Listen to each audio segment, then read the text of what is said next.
કોંગ્રેસ એટલી બધી ખેડૂતોની ચિંતા કરનારી પાર્ટી છે તો સ્વાભાવિક છે કે બજેટ સત્રની અંદર ખેડૂતોની ખૂબ ચિંતા કરી છે આ થાંભલા બાબતે. તો તમારી પાર્ટીના કોઈ ધારાસભ્યએ કે કોઈ વિરોધ પક્ષના નેતાએ કે પૂર્વ સિનિયર સભ્યોએ જે હાલમાં વિધાનસભામાં બેસે છે એમણે કંઈક તો રજૂઆત કરી હશે. નમસ્કાર મિત્રો, હું છું ગોપાલ ઇટાલિયા. આવતીકાલે ગુજરાતના ખેડૂતોનો સળગતો મુદ્દો એટલે કે ભાડે પોલીસ લાવીને પ્રાઇવેટ કંપનીઓના થાંભલાઓ દાદાગીરીથી નાખવા માટેની ભાજપ સરકારની દમનકારી નીતિની વિરુદ્ધમાં ખેડૂતોની ટ્રેક્ટર યાત્રા. હવે જ્યારે ફેબ્રુઆરી મહિનામાં બજેટ સત્ર યોજાયું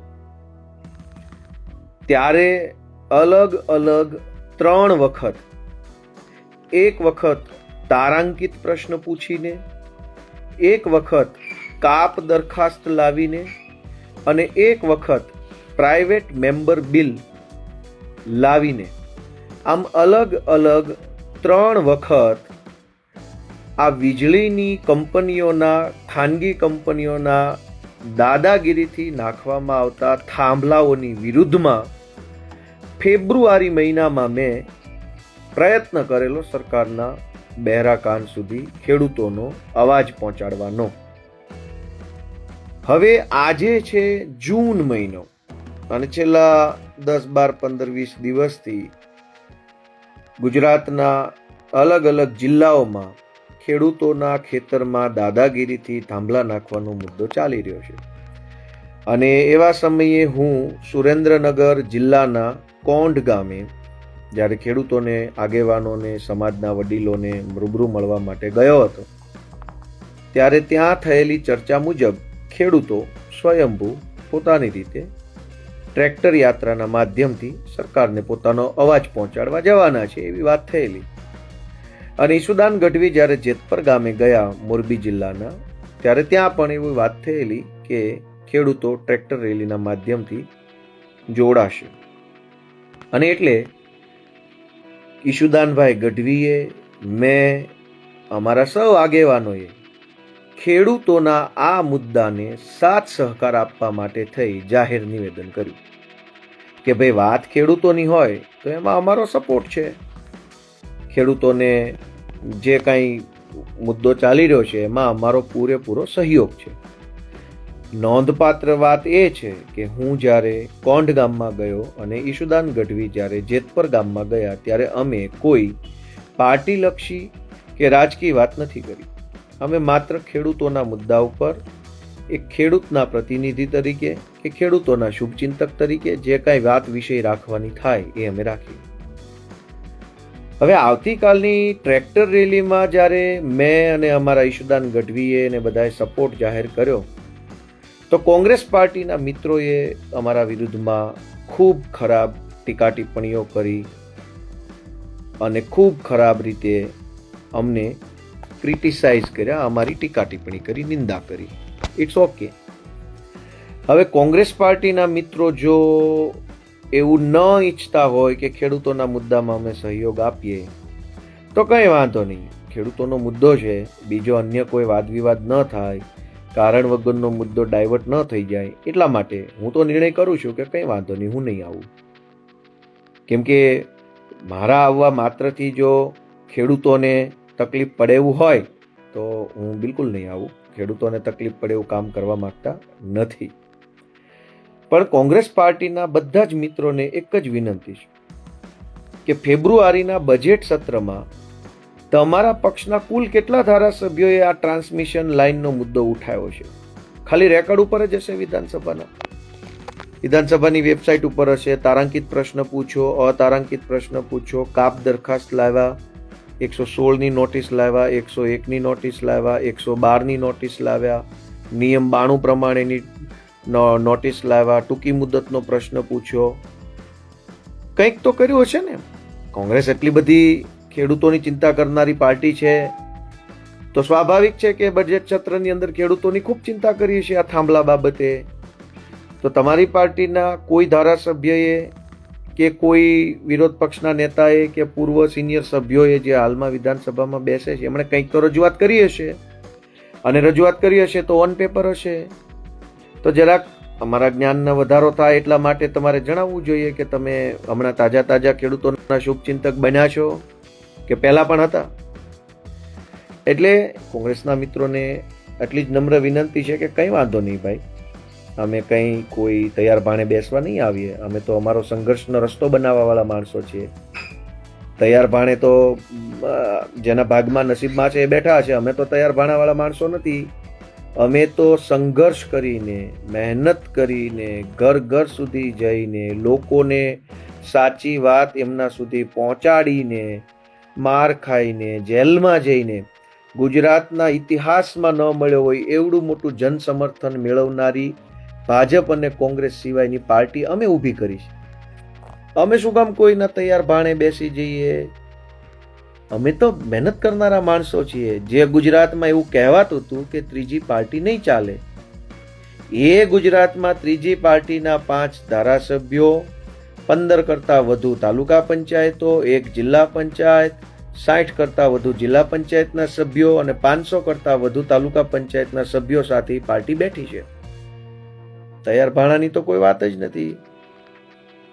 તૈયાર ભાણાનો કોઈ મુદ્દો જ નથી. ગુજરાતના ઇતિહાસમાં આ ટ્રાન્સમિશન કંપનીઓ પોલીસ ભાડે લઈને આવે છે અને એનું ભાડું લે છે. આ મુદ્દો વિધાનસભાના માધ્યમથી ઇતિહાસમાં પહેલી વાર બહાર લાવનાર કોઈ વ્યક્તિ હોય તો ખેડૂતનો દીકરો ગોપાલ ઇટાલિયા છે. વિસાવદરના ખેડૂતોએ મને ધારાસભામાં બેસવાનો અધિકાર આપ્યો, તો એ અધિકારના માધ્યમથી મેં ભાજપનો ભાંડો ફોડવાનું કામ કર્યું. આજ આખું ગુજરાત જાણે છે કે ખાનગી કંપનીના ખાનગી વીજળીની તાર નાખવા માટે જે પોલીસ આવે છે એ ભાડે આવેલી પોલીસ છે, સરકારી કામ માટે નહીં. એક માણસ જાણતો થયો છે કે ભાડાની પોલીસ લાવે છે. છતાંય વાત જો ખેડૂતોની હોય તો અમે કોઈ વાદ વિવાદ કરવા માંગતા નથી. આવતીકાલે યોજાનારી ટ્રેક્ટર રેલીને મારી ખૂબ ખૂબ શુભેચ્છાઓ છે, પણ વાદ વિવાદ ન થાય. કારણ વગરનો ખેડૂતોનો મુદ્દો સાઈડમાં રહી જાય અને વાદ વિવાદનો મુદ્દો ટીવીમાં આવી જાય, એવું ન બને. એટલે હું કાલની ટ્રેક્ટર રેલીમાં જોડાઈશ નહીં, એ મારી સમજણનો વિષય છે. પણ ખેડૂતોના મુદ્દા પર સાથ સહયોગ આપવો એ અમારી ફરજ છે. અને અમને તો એમ હતું કે ખેડૂતોનો મુદ્દો છે તો કદાચ કોઈ પણ સાથ આપી શકતું હશે, પણ કોંગ્રેસ પાર્ટીનું એવું માનવું છે કે ખેડૂતનું મુદ્દો હશે તો માત્ર કોંગ્રેસ કામ કરશે. ભાઈ કોંગ્રેસના મિત્રો, અમે તો રાજકારણમાં આવ્યા એને જ 5 વર્ષ થયા. અમારી આખી પાર્ટી તે હજુ ચિત્રમાં આવી, રાજકીય રિલેવન્સમાં આવી એને 5-7 વર્ષ થયા છે. આપ શ્રીમાનો તો બધા 30 વર્ષથી ગુજરાતમાં વિરોધ પક્ષની ભૂમિકામાં છો. ક્યારેક કંઈક તો તમે તે ખેડૂતોનું કલ્યાણનો કંઈક વિષય મજબૂતીથી મૂક્યો હોત તો આજે અમારી જેવા લોકોએ ક્યાં રાજકારણમાં જ આવવાની જરૂર હતી. તો અમે કોઈ વાદ વિવાદ નથી. અમારે કંઈ જાનમાં કોઈ જાણે નહીં, વરાજાની ફઈ બનવું નથી. ઓલરેડી અમે તો ખેડૂતના દીકરા છીએ, તો જ્યાં ખેડૂતનો વિષય હોય ત્યાં અમારું દિલ દાજે, એટલે થાય એટલો પ્રયત્ન કરીએ. બોલી શકાય ત્યાં બોલીએ, લડી શકાય ત્યાં લડીએ, જઈ શકાય ત્યાં જઈએ, આશ્વાસન આપી શકાય ત્યાં આશ્વાસન આપીએ, પત્ર લખી શકાય ત્યાં પત્ર લખીએ, રૂબરૂ રજૂઆત કરી શકાય ત્યાં રૂબરૂ રજૂઆત કરીએ, વિધાનસભામાં બોલી શકાય તો વિધાનસભામાં બોલીએ. અમે ખેડૂતના દીકરા છીએ, ગામડાની સંસ્કૃતિ સાથે જોડાયેલા છીએ, એટલે જ્યાં વિષય બને ત્યાં અમારી યથાશક્તિ યથા સમજણ બોલવું એ અમે અમારી ફરજ સમજીને કરીએ છીએ.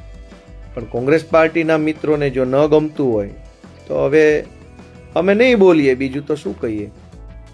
એટલે હું ખેડૂતનો કાલે વિષય હતો, ખેડૂતો સ્વયંભૂ જોડાય છે, ખેડૂતો પોતે પોતાના મુદ્દાને લઈને આગળ આવી રહ્યા છે, ત્યારે અમને એમ થયું કે ચલો જોડાઈએ. તો કોંગ્રેસના મિત્રો તો બોલે તૈયાર ભાણે આવી ગયા, ભાઈ નહીં આવીએ, જાઓ ભાણું તમે લઈ જાઓ, ખાઈ જાઓ, મજા કરો, બસ ભગવાન તમને 100 વર્ષ ના કરે. ખેડૂતોનું ભલું જ થતું હોય તો ભાણું તમારું ને બધું તમારું, જાઓ લઈ જાઓ ને. આમાં ક્યાં અમારે આવીને ખાતે કરાવી લેવું છે આખું ખેડૂત આંદોલન? એવું તો નથી કે ભાઈ ગોપાલભાઈ આવશે તો ખેડૂત આંદોલન ગોપાલભાઈને લખી આપવામાં આવશે, ખાતે કરી દેશું. કેવી વાત ને કેવો વિચાર છે, જરાક તો વિચારો બોલતા પહેલા. અને અમે આવીને બહુ તો શું કરે, ત્યાં આવે કોઈ ટ્રેક્ટરમાં બેસે, ખેડૂતોને હિંમત મળે કે સારું ભાઈ આપણા છોકરાઓ આપણા નેતાઓ આપણી સાથે છે, જય કિસાનના નારા બોલાવે, ભાજપ વિશે 2-4 શબ્દો કે પોલિસી ઉપર બોલે, એમાં શું ખરાબ થઈ જવાનું હતું? પણ કઈ વાંધો નહીં. હવે અમે વાત કોઈ પણ રીતે ખેડૂતનો મુદ્દો ડાયવર્ટ થઈ જાય અને મીડિયામાં બીજા ગતકડા આવે એવું હું વ્યક્તિગત રીતે ઈચ્છતો નથી.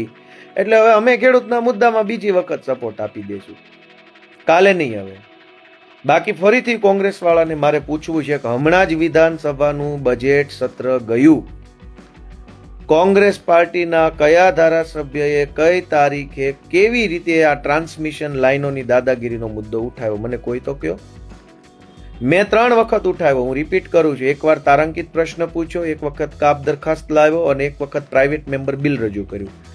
3 વખત મેં વીજળીના ટ્રાન્સમિશન લાઇનની દાદાગીરી અને ભાડાની પોલીસનો મુદ્દો વિધાનસભાના રેકોર્ડ ઉપર મૂક્યો છે. ઓન પેપર, ઇતિહાસમાં એ વાત નોંધાઈ ગઈ, હવે ક્યારેય રદ નહીં થાય. આવનારા 100 વર્ષ પછી કોઈ વિધાનસભાનું રેકોર્ડ વાંચશે તો ગોપાલભાઈ ઇટાલિયાનો મુદ્દો તમને જોવા મળશે. અને કોંગ્રેસના મિત્રો એવું કહે છે કે બધું આંદોલન તૈયાર થઈ ગયું એટલે હવે ગોપાલભાઈ આવી ગયા. એટલે ભાઈ તમે જે દિવસે તમને તમારી પાર્ટીને માહિતી નહોતી કે આવો મુદ્દો છે, ત્યારે ગોપાલભાઈ ઇટાલિયા વિધાનસભામાં આ વસ્તુ લઈ આવ્યા હતા. અને કોઈને પૂછજો પ્રાઇવેટ મેમ્બર બિલ કેવી રીતે આવે છે. એટલે દોસ્તો, કાલે ખેડૂતોનો મુદ્દો કોઈ પણ સંજોગોમાં ડાયવર્ટ ન થાય. આપણા ખેડૂતોના વિષયમાં હું ખાલી 2-3 મુદ્દાની જાણ કરી દઉં છું. એક, કે વળતર આપો એમ નહીં, એ માંગણી ખોટી છે. સાચી માંગણી એ છે કે વળતર આપવા માટે કાયદામાં સંશોધન કરો અથવા નવો કાયદો બનાવો. હાલનું જે વળતર છે એ પરિપત્ર આધારિત છે.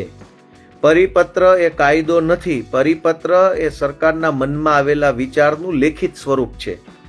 પણ કાયદો એટલે સંસદમાં કે વિધાનસભામાં બહુમતીથી પસાર કરેલી બાબત છે. પરિપત્રનો અમલ કરાવવા માટે આપણે કોર્ટમાં જઈ ન શકીએ. પરિપત્રનો અમલ કરે પણ ખરા ને ન પણ કરે. કાયદાનો અમલ કરાવવા માટે આપણે કોર્ટમાં જઈ શકીએ છીએ. હાલમાં ગુજરાતમાં વીજળીના થાંભલાની લાઈનો નાખવા બાબતનો કોઈ કાયદો અમલમાં નથી. એટલે મેં ફેબ્રુઆરીના વિધાનસભાના સત્રમાં કાપ દરખાસ્તના માધ્યમથી કાયદો બનાવવાની માંગણી કરી. પ્રાઇવેટ મેમ્બર બિલ લાવી અને મેં કાયદો કેવા પ્રકારનો હોવો જોઈએ એ કાયદો રજૂ કર્યો. તારાંકિત પ્રશ્ન પૂછીને મેં આ વીજળી કંપનીના થાંભલાઓ નાખવા બાબતે પોલીસ ભાડે લઈને આવે છે, એ ભાડાના કેટલા પૈસા લે છે એ આખો ભાંડો ફોડવાનું કામ મેં કરેલું. એટલે મેં એ વખતે પ્રાઇવેટ મેમ્બર બિલ જે હું લાવેલો છું એમાં મેં સ્પષ્ટ ઉલ્લેખ કર્યો છે કે વીજળી કંપનીના જે થાંભલાઓ નાખવામાં આવે છે એમાં પહેલાં તો ખેડૂતને વાંધા અરજી આપવાનો અધિકાર આપવામાં આવે.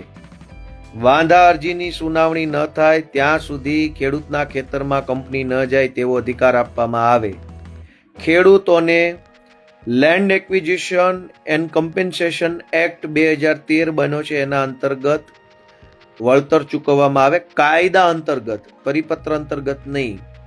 ત્રીજો, મેં મારા પ્રાઇવેટ મેમ્બર બિલમાં મુદ્દો મૂક્યો છે કે જમીનની અંદર થાંભલો આવવાના કારણે જમીનની કુલ કિંમત જે ઘટે છે એ ઘટેલી કિંમતનું પણ વળતર આપવામાં આવે. ચોથો મુદ્દો મૂક્યો છે કે આ જમીનની અંદર ભવિષ્યમાં ખેડૂતને બાંધકામ કરવાની ઈચ્છા થાય અથવા આ જમીન એને કરાવવાની ઈચ્છા થાય ત્યારે થાંભલો અને થાંભલાના તાર નીકળતી જગ્યા જે છે જેની અંદર ખેડૂત બાંધકામ ન કરી શકે અને એને ન કરાવી શકે એટલી જગ્યાનું માર્કેટ કિંમતનું વળતર ઈ વખતે એટલે કે જ્યારે ખેડૂત બાંધકામ કરે ત્યારે ચૂકવવું. આ તમામ માંગણીઓ ફેબ્રુઆરીના બજેટ સત્રમાં મેં મૂકેલી છે. અને ત્યારે તો આવો કોઈ મુદ્દો કંઈ આમ બહુ હા હો થઈ ગયો હોય, ખેડૂતો બધા ખૂબ ગુસ્સે આવી ગયા હોય, આંદોલન થઈ ગયું એવું નહોતું. ત્યારની વાત છે, ત્યારે મેં આ માંગણી મૂકેલી. તો મેં આ વિષય ઉપર ફેબ્રુઆરીમાં અવાજ ઉઠાવેલ છે. લોકોએ ખેડૂતોનો મુદ્દા પર અમારો પૂરેપૂરો સહયોગ છે. જે કાંઈ પણ પાર્ટી ખેડૂત માટે લડે છે એને અમારો પૂરો ટેકો છે. આવતીકાલનો ખેડૂતનો કાર્યક્રમ કદાચ કોંગ્રેસ આયોજન કરે તો પણ કંઈ વાંધો નહીં. ખેડૂતનો કાર્યક્રમ છે, ખેડૂતનું નામ છે, ખેડૂતનો મુદ્દો છે, તો અમારી એમાં પણ સહમતિ છે. વાત ખેડૂતની હશે તો ગુજરાતનો કોઈ પણ નાગરિક મુદ્દો ઉઠાવે તો એમાં અમારી વૈચારિક સહમતિ હશે ને હશે. એમાં કોઈ મતભેદ હું કરવા માંગતો નથી. બીજું કે કોંગ્રેસના મિત્રો, મારે એક બીજો વિષય ન બોલવો જોઈએ, છતાંય બોલું છું વિનમ્રતા સાથે, કે કોંગ્રેસના જે કાંઈ 2, 4, 5 મિત્રો ખેડૂત નેતા તરીકે પોતપોતાની કામગીરી કરે છે, એની પાર્ટી સાથે, એની આખી પાર્ટીના પ્રદેશ પ્રમુખ, વિધાનસભામાં વિરોધ પક્ષના નેતા, વિધાનસભાના દંડક, વિધાનસભામાં બીજા ત્રીજા મોટા મોટા નેતાઓ એક પણ સ્ટેટમેન્ટ નથી. તમારી પાર્ટીના પ્રદેશ પ્રમુખ કે બીજા ત્રીજા નેતાઓ 15 જેટલા ધારાસભ્યો ખેડૂતના મુદ્દે કેટલાય નિવેદન આપ્યું. અમારી પાર્ટીમાં મનોજ સોરઠિયા, ઈશુદાન ગઢવી, ગોપાલ ઇટાલિયા, હેમંત ખવા, સૌરાષ્ટ્રના જે વિસ્તારોમાં આંદોલન હાલે છે એ બધા નેતાઓ અને પાર્ટીના પ્રદેશના ટોચના નેતાઓ બધાએ રૂબરૂ મુલાકાત લીધી, નિવેદન આપ્યા, પ્રેસ મીડિયાના માધ્યમથી ખેડૂતોને સુધી સંદેશ પહોંચાડ્યો, સોશિયલ મીડિયાના. અમારી આખી પાર્ટીએ ખેડૂતોના મુદ્દા ઉપર પોતાની પ્રતિક્રિયા આપી અને યથાશક્તિ એની અંદર ઇન્વોલ્વ થયા. કોંગ્રેસના માણસો જે કાંઈ પણ છે એમાંથી 2-4 જણા જ છે, એના પ્રદેશ પ્રમુખ તો ક્યાંય ચિત્રમાં નથી, વિધાનસભાના વિરોધ પક્ષના નેતાનું કોઈ પિક્ચરમાં નામ નથી. તો તમે કયા આધારે એમ કહો છો કે આ કોંગ્રેસ પક્ષ દ્વારા આયોજિત ખેડૂતોનું આંદોલન છે? તમારી જ પાર્ટીના સિનિયર નેતાઓ તો રસ લેતા નથી, એક શબ્દ બોલતા નથી, બાઇટ આપતા નથી, ટ્વીટ કરતા નથી, ફોટો પડાવતા નથી, કંઈ કહેતા જ નથી શું છે. તો કયા મોઢે તમે કોંગ્રેસ પક્ષનું નામ વટાવી અને ખેડૂતોને ગુમરાહ કરવાની વાત કરો છો? અને મારી ગુજરાતભરના ખેડૂતોને વિનંતી છે કે ભાઈ, આ તો કાંઈ અમારે કાંઈ ક્રેડિટ લઈ લીધી એટલે આ ક્રેડિટ કાંઈ થોડી કાંઈ નરસિંહ મહેતાની હુંડી જેવી છે કે વટાવીને સીધા રોકડા મળી જાય. બધાને વિનંતી છે કે જો આ મુદ્દાનું સોલ્યુશન આવે તો બધા ખેડૂતોએ કોંગ્રેસ પક્ષના ઓફિસે જઈને કોંગ્રેસનો આભાર માની લેજો. બસ જાઓ, ખુશ, મજા કરો ને વાલા. ખેડૂતોનું જ ભલું થતું હોય તો કોંગ્રેસે કર્યું કે આપે કર્યું, ભાજપે કર્યું, એ ક્યાં મુદ્દો જ છે? મારી આ જાહેર મીડિયામાંથી ખેડૂતોને વિનંતી છે કે આ ખેડૂતોના ખેતરમાં દાદાગીરી, ગુંડાગીરી કરી ભાડે પોલીસ લાવીને થાંભલા નાખે છે, એનું આવતીકાલે જો નિરાકરણ આવી જાય તો ગુજરાતના તમામ ખેડૂતોએ કોંગ્રેસની ઓફિસે જઈને એનો આભાર માની લેવો. અમને એમાંય કંઈ તકલીફ નથી, કંઈ વાંધો નહીં. નિરાકરણ આવતું હોય તો શું વાંધો છે? એમાં અમને કોઈ ક્રેડિટ આપવી નહીં. ભાઈ, મહેરબાની કરીને હું વિનંતી કરું છું કે કાલ સવારે આ મુદ્દાનું નિરાકરણ આવે તો ગોપાલભાઈને કે ગોપાલભાઈની પાર્ટીને કોઈ પણ જાતની ક્રેડિટ આપવી નહીં અને ક્યાંય પણ એવું કહેવું નહીં ગોપાલભાઈના કારણે થયું. કંઈ વાંધો નહીં, એમાં શું હોય? એમાં શું હોય? લોકો બધું જાણે છે, લોકો જાગૃત છે, લોકોને બધી ખબર છે કોણ કેટલું બોલે છે, કોણ કેટલું કરે છે, કોની આખી પાર્ટી સામેલ છે, કોણ ખાલી 1-2 જણા સામેલ છે, કોણ વિધાનસભામાં બોલે છે, કોણ ખાલી માઇકમાં બોલે છે, બધા બધું જાણે છે. એટલે બસ આટલો જ વિષય છે કે ખેડૂતોના મુદ્દા ઉપર કોંગ્રેસ પાર્ટી હોય કે ભાજપ પાર્ટી હોય કે આમ આદમી પાર્ટી હોય કે સ્વતંત્ર રીતે હોય, જે કાંઈ હોય તે, અમારો ખેડૂતના મુદ્દા ઉપર સ્પષ્ટ સપોર્ટ છે. ક્યાંય પણ વાદ વિવાદ અપવાદ ન થાય એટલા માટે હું આવતીકાલે રેલીમાં નહીં આવું, પણ ખેડૂતોને અમારું પૂરું સમર્થન છે અને હજુ પણ ભવિષ્યમાં જ્યાં કોંગ્રેસ વિધાનસભામાં ન બોલે ત્યાં વિધાનસભામાં ખેડૂતોનો મુદ્દો મૂકવા માટે હું મારી રીતે તૈયાર છું. કોઈ કહે કે કોઈ ન કહે, હું મારી રીતે અભ્યાસ કરીને ખેડૂતોનો મુદ્દો મૂકતો જ હોઉં છું, આગળ પણ મૂકતો આવીશ. અને ગુજરાતના સૌ ખેડૂતોને, ખેડૂત પુત્રોને, સૌ ખેડૂત સમર્થકોને મારી ખૂબ શુભેચ્છા કે કાલનો કાર્યક્રમ ભવ્ય થવો જોઈએ, સફળ થવો જોઈએ અને ભાજપની બેરી સરકારના કાનના પડદા ફાટી જાય એ લેવલે ખેડૂતોનો નારો બુલંદ બનવો જોઈએ અને કોઈ કચાશ ન રહેવી જોઈએ એવી મારી ખૂબ ખૂબ લાગણી છે. સૌને મારા જય કિસાન, જય જય ગરવી ગુજરાત.